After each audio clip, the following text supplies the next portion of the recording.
Hello, students. You're welcome to today's lesson on symbolism and imagery as a literary technique in African drama. In other words, symbolism and imagery in African drama. In order to exemplify this, we would be using two major books, which are The Lion and the Jewel by Wole Soyinka and Let Me Die Alone by John K. Kagbo.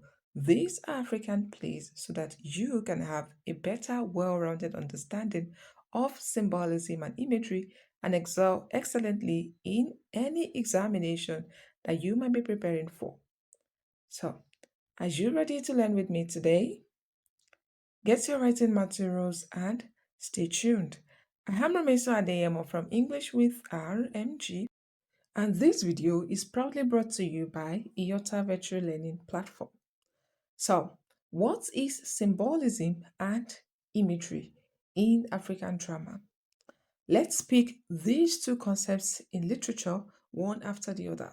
First, what is symbolism? So, from the word symbol itself, what does it mean? A symbol is something that represents another thing which is bigger than the small or little symbol that you can see. For example, think about the flags of different countries. It is usually the combination of a few colors to represent a whole country, which has a physical geographical zone, has a lot of people in it. So you can imagine just a little thing to symbolize or to represent a whole big thing on its own. Do you understand? So flags are symbols of countries. So now let's go into the word symbolism. So what is symbolism in literature? In literature, the use of symbolism by author is a use of a literary device where an object, a person, a situation, or action represents something beyond its literal meaning. That is, it is beyond what you can see. For example, it could be a crown, it could be a throne, it could even be something that happened. But when we look at it deeply, we will realize that this thing is actually a symbol which is representing a deeper meaning or a different context that we need to think deeply in order for us to realize it. So, symbolism is the use of what? Use of something small. Let's put it that way, something small to represent something way bigger when you think about it deeply. That is why, as students of literature, you need to understand critical thinking. You need to understand the power of questioning. Don't just read the story by just following the storyline. You need to pay attention to the use of words, the use of imagery, the use of symbols, so that you can get the full meaning that the author is trying to portray. So, writers often use symbols to convey deeper ideas, themes, or emotions indirectly. This enriches the text with multiple layers of interpretation. That is, the use of symbolism is often intentional by authors to convey deeper meaning, which allows what multiple layers of interpretation. As I've said earlier, as students of literature, you need to activate your critical thinking skill. If one thing should happen in the play, you should be able to ask yourself lots of questions. Why is it happening? What makes this thing to happen? So that you can do what can have access to multiple layers of meaning that the author might be trying to what to portray. Sometimes the author might not even be trying to portray it because there are different types of what analysis just based on the kind of meaning that you are trying to get from the play or from the novel. You could get different meaning if you think critically about symbols or any other literary device that is used in the play. But in this video, we are focusing on symbols, symbolism. And I want you to know that the use of symbolism is just the use of what small entity to refer to deeper meaning. So writers use symbols, objects, concepts, or it could even be a character sometime to convey deeper ideas, themes, or emotions indirectly. So sometimes don't pay attention to maybe it's just symbol, maybe it's just something small. Sometimes it could be a whole character symbolizing something. For example, in The Lion and the Jewel, Kunle is a character, but he is symbolizing what? Modernism. Modernism, mindless embrace of what? Of modernism. While Baraka is a whole character, but he's symbolizing what? tradition. Are you following? So in literature, some symbols such as light and darkness has what? A kind of general meaning. If you see darkness, you can tell that this is likely to symbolize what? Something evil. But if you see light, you can tell that, oh, this is likely to symbolize what? Something positive. This is like a general meaning. But sometimes the use of symbol might not be this general. It might be personal. In fact, if two persons are trying to analyze it, one person might have different opinion than the other. Do you understand? So now let's move on to the next concept, which is what? Imagery. So what is an imagery in literature or in African drama? So imagery is a literary device that uses vivid and descriptive language to create mental pictures, evoke emotions, and appeal to the reader's senses. So from the word image, from imagery, that is, you can picture something. When we talk about image, we're talking about something you can see. So here we are talking about something you can picture. Sometimes, with the use of language, if an author should vividly describe a scene, sometimes you can even imagine that you're already in that scene just with the use of what? The use of language, the use of vivid description, the use of precise metaphor, the use of precise simile. So it helps bring a scene, a character, or experience to life by engaging the sight, the sound, smell, taste, and tactile. So imagery is not just physical, just like we say, okay, image, something you can picture, visual, that's just one type of imagery. There are different types of imagery. Imagery can be auditory, such that when an author describes a sound, you can imagine that you're actually listening to that sound in that moment. For example, if an author said that the paper rumbles, in that moment you can imagine paper rumbling. Or an author can decide to describe a smell.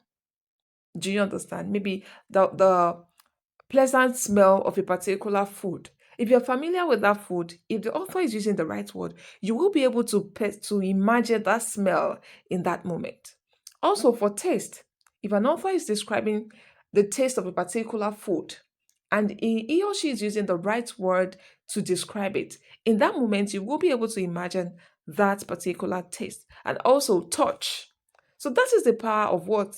Of imagery. I just want you to understand here that imagery is not just about what you can picture, physical or visual alone. It could be sound, auditory, it could be smell, it could be taste, it could be tactile. We also have others like kinesthetic. But these are the five major types of what? Of imagery in literature. So with the use of imagery, with the use of words to describe experiences vividly, author can do what? Creates imagery, which keeps the audience engaged. When the author is using vivid description like this, describing a smell and you can perceive it, describes a scene and you can imagine that you're already there. This kind of experience keeps you engaged with this text. So because you are going to feel it as if you are watching it live. So it's going to keep you engaged. You're not going to get tired easily of reading the text. Do you understand? So, imagery helps bring a scene, character, or experience to life by engaging the sight, sound, smell, taste, and tactile touch. So, just as I've said earlier, it helps to do what? To keep you as the reader engaged. It helps the author to help their reader experience what they are trying to say. There's a difference between telling and showing. If someone is just telling you, sometimes you might get easily bored. But when someone is showing you with their words, when the author is showing you, you are having a first hand experience of that thing. Do you understand? Which would keep your attention. So now let's move on to the use of symbolism and imagery in African drama. Why do authors need to use symbolism and how do they use it? So, in order to do this, we are going to use what? The two plays. So, Let Me Die Alone by John K. Kagbo is a powerful African drama that explores themes of power, betrayal, gender, and resistance in a traditional African setting. So, this video is not about the summary of the play.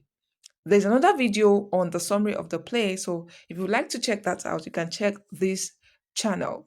This video is basically on symbolism and imagery, so I'm just going to go straight into that. I just said this earlier just to give you like a wrap up of what the play is about. It's about a powerful African drama that what explores themes of power struggles, theme of betrayal, gender resistance in or what an African setting. So, in order to portray all of these major themes of power, betrayal, gender, and all of that, how does the author, John K. Kagbo, how does he use symbolism and imagery to create this effect or to achieve his purpose of portraying these central themes? So, what are the symbols in this play? First, we could identify the throne of Mende Kingdom, which symbolizes power and corruption. The throne represents political power and man's struggle to attain power as we see different characters fighting to rule the kingdom. So from Chief Baya to Madame Yoko to Governor Rowe and to Lamboy, who is trying all his best to get to the throne regardless of how he's going to get it. So the use of this throne, even though we there's no vivid physical description of the throne. But the fact that different characters are fighting to get to the throne, are putting in their best to attain the throne, we could say that this is a what? A symbol. Also, we could see the sacrifices of different characters to get this throne. So Queen Baya sacrificed what? Motherhood, despite her love for it. So this symbolizes the cost of power as well. So there's a particular scene where Queen Yoko rather. Queen Yoko said, "There are times when I want to feel like a real woman, a mother." So this is seen on what page 45. Also, students of literature, please, when you are writing, whatever it is that you're writing, try to get lines from the book to support it. And once you quote a particular line, always write the page. The page number is as important as the quote that you want to write itself. So Queen Yoko did what? She sacrificed motherhood to do what? In order for her to get to the throne, despite that she loves being a mother. Also, we see Lamboy dreaming, trying to get to the throne regardless. So he goes over the throne and examines it. This is on page 66 of the play. Then he said, I have dreamt of power, of governing here in this chiefdom of Moyara.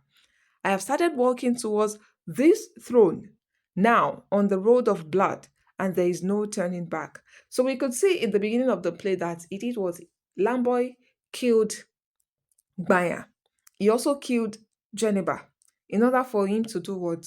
To tarnish the image of Yoko. And he is also determined to kill as many as possible until he gets to the throne. So all of these struggles shows what? The cost. It symbolizes the cost of power. We could relate it to real life experiences. A lot of people do a lot of things in order for them to get into power. Do you understand? So all of this that happened in the play is just to symbolize what? The cost of power and the power of what? A throne. The power of what? Leadership. The power of having power. You know, when you are a ruler in a particular area, you have power. If you're a president, you have power over that country. In that moment, when you're the president, if you're the king of a particular geographical zone, you have power. You can say, okay, I want this particular land to belong to me. You know, you have power over certain things. So this is why people struggle to attain power regardless.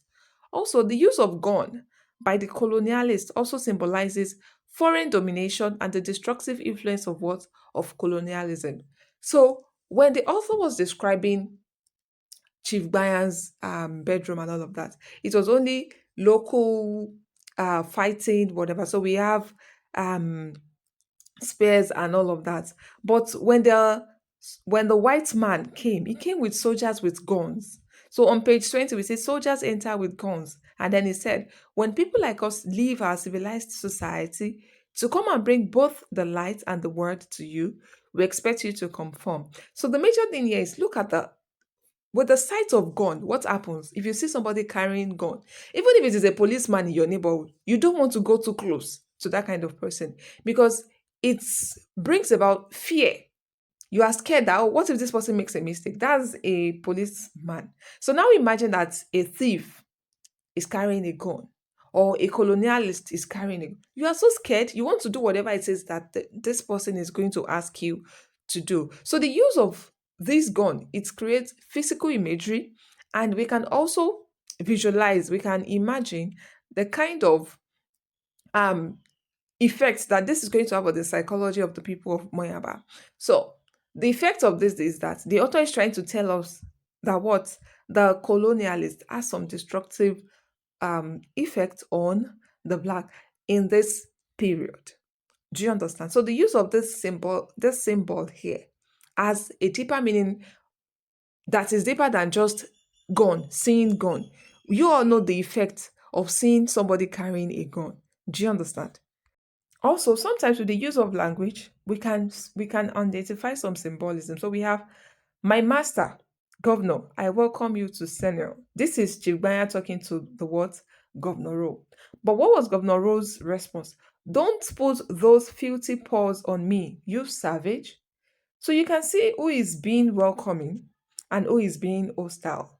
Despite the fact that Governor Rowe was actually angry because Chief Gbanya supported one of his brother in a particular fight. So that's why Governor Rowe is angry in this particular scene. Regardless, look at the warm welcome and look at the hostile response. So this is to show you that this could be said to be a kind of symbol of the kind of relationship between the whites, the colonialists, at the time that they colonized Africa, and the African rulers. It is not a cooperating kind of relationship. It is a relationship of like servant to master. So we could say that this is what a kind of symbolism. Also, the Poro bush symbolizes what? African tradition, the connection of Africans to the unknown world, and the superiority of the tradition as the secret of who killed Geneva was revealed through the Poro bush. So, the Poro bush is where the rulers or the elders in that society, the chiefs in that society, they go to the Poro bush to seek spiritual knowledge of something or spiritual power and all of that. So eventually, it is through the Poro bush that Madame Yoko knew what was happening, knew who really killed Geneva. So this also shows that African has some superpowers. They have, it symbolizes the connection of Africans to a what? To the world of the unknown, to a spiritual world, which is quite superior to the physical world that we operate in. So the use of the Poro bush here is also a symbol of the connection of Africans to what? To the unknown world. Also, the death of Yoko and Bayan symbolizes the downfall of traditional African leadership at the hands of betrayal and colonialism. And this betrayal is actually coming from who? Co-Africans like Lamboy and Musa, who were plotting against their own just because of their own greed, their own personal wish to get a particular personal gain. Lamboy just wanted to rule regardless of whatever. It's just a personal gain. Yoko is actually depicted to rule well. She's able to consolidate power between the colonial masters and our own people. When she was asked to pay task, she obeyed. She obeyed and she spoke to her people to pay the task. So she has this good leadership qualities. However, she lost the throne and lost her own life as well, just because of the betrayal that she experienced from Lamboy, who is supposed to support her, who is supposed to be her own. Do you understand? So this is also could be said to be a kind of symbol of that John K. Kagbo is trying to tell us that the colonialists wouldn't have the power to relegate us into the background if we do not have people from us who are willing to sell us out for nothing, for almost nothing. Somebody like Lamboy, just in order for him to satisfy his own personal gain, he betrayed Yoko. So this is a kind of symbol of how African leadership collapsed. it wouldn't have collapsed if there are no Africans who are willing to betray Africans. If we had stood together, then perhaps we would have reached a kind of agreement with the colonial leaders and would have Yoko, for example, was able to do what? Consolidate power. So now let's look at symbolism and imagery in The Lion and the Jewel. So The Lion and the Jewel is a humorous play that explores the clash between tradition and modernity in post-colonial Nigeria. Soyinka critiques both blind adherence to tradition and mindless embrace of Western culture. So I've said earlier that this video is not about the summary, so I'm not just going to keep telling you about what happened. Rather, we are doing analysis, we're identifying symbolism and what an imagery. However, the whole essence of the play is to criticize what? The clash or the conflict between tradition and what? And modernity. So this is actually portrayed by the characters in the play. In fact, we could say that for this play, the characters are the major symbols. Each character is symbolizing a deeper meaning, a deeper understanding, a deeper context beyond the surface of who they are in that particular play.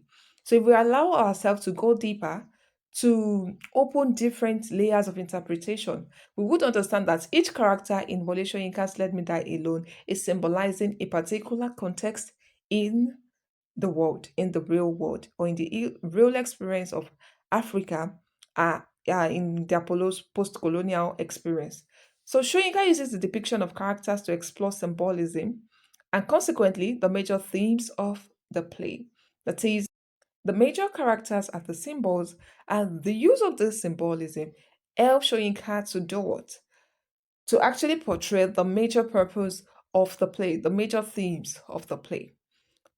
So also we have imagery, the description of the town, Ilojine, even the name Ilojine, we could tell that is an African name.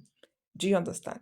However, Sidi, which is the jewel, is depicted as a symbol of beauty and cultural pride of the village as she preserved her virginity and married the man that took her virginity.